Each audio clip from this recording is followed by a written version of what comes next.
stock na mani with condensed. Tsaka miso.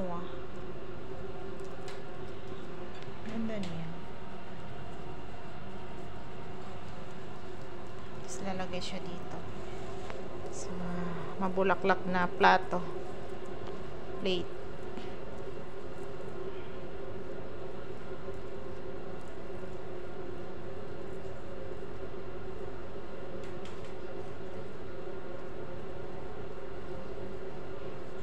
Pag ano siya ba no, pag malagay mo nahihiga siya. Kaya nga. So, perfection is first time. Next time, ano na yan? Hala, baka maubos na yung mani mo. Hindi mo pa na hindi mo pa natapos, hindi mo pa nabil ano lahat.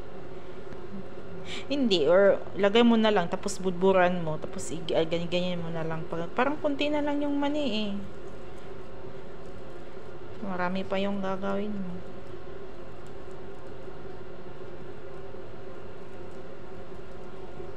Kasi doble siya. Nilalagyan pa niya ng mani. Tapos ikot pa niya, di ba? Sobra yung gatas dito banda. Nahalo ng maayos to. Hindi punggol. Tuyo sa ilalim. Kamayin mo. Ayan. Basawa lang ng ano. Wala parang. Inano lang niya. Dapat kinamay.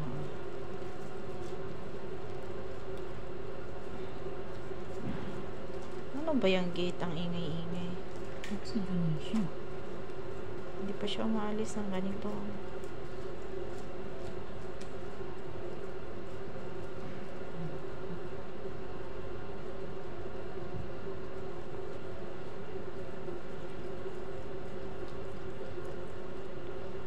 Hindi masyadong ba sa condense yan nita. Isa at ano ilagay niya no?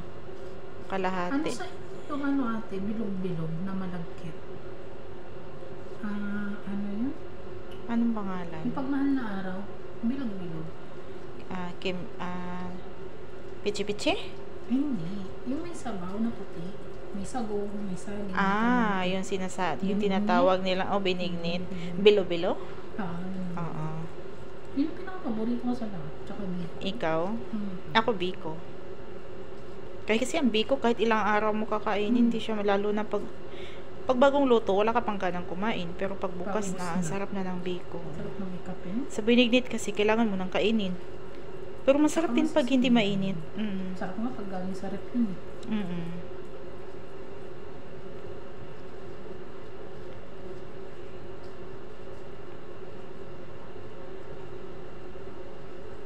magyan masyado ng pista kasi ano. Ha? Ubusan. Oo. Ako naman ang plato. Lipat ko po. Siya siguro isang plato, isang ikutan dito. Malaki man yan. 1, 2, 3, 4, 5, 12, 2, 4, 6, 8, 10, 12. Kasya yan. Gitna lang. Paikot mo na lang gitna, ganyan. Last na to, kung may sobra, lagyan mo sa gilid. Unahin mo na lang dito sa ano niya.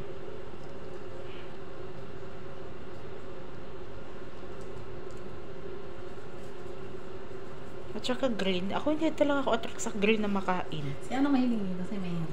Si Mary? Sa lahat talaga. Lahat ng dessert nila lola na may ganito. Papatusin niya talaga. Lalo na yung ano, yung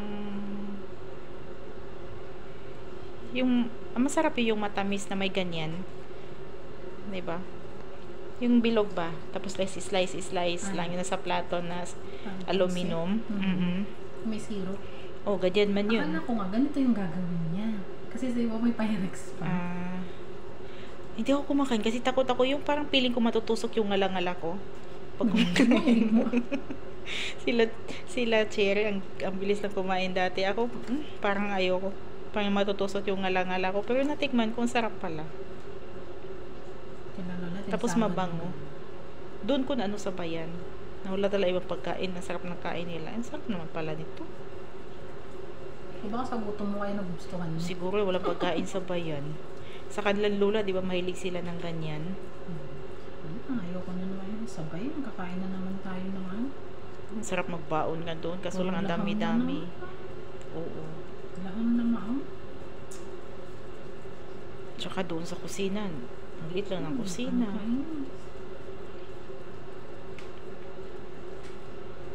Ang sarap mag-adobo ng manok mo sa atin. No? Ang hirap naman, oo. Tapos kain tayo ng tayo lang doon. Oo, bakit? Gusto man nila. Hindi naman nahihiya yung mga itim ano, pag sabihin mo, uy, ano ka, di ba, ano dyan talaga sila, kukunin pa lahat. Sa gutom lang talaga kayo kumakain. Oo. Ganun harap. Kapulang yung laham.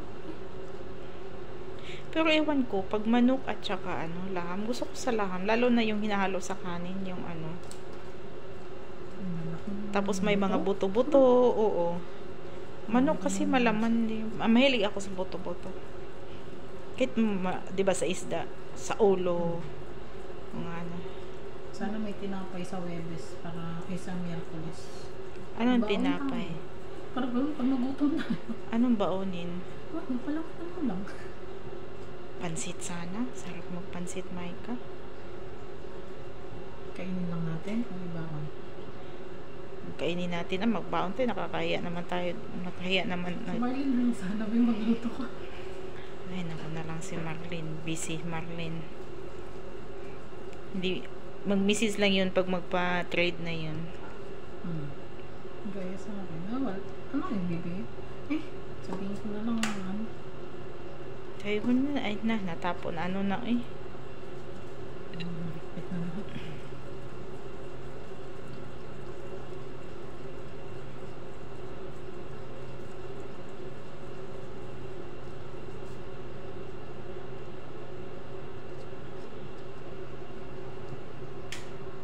Ay, diba? Sarap na mukha niya. Hindi na yung pansin yung tanda.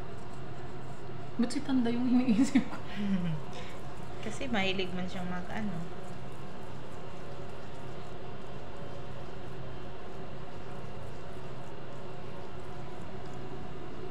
Wala na oras na ate, magpapor na. Wala pa siyang maumpisahan.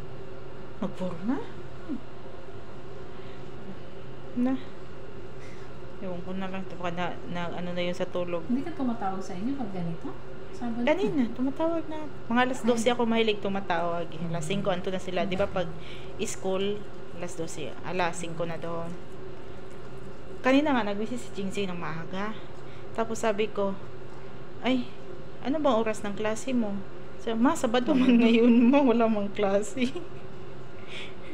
Hindi ka pa pumasok, ano oras ng klase mo? Wala man kayong pasok, ma, Sabado man.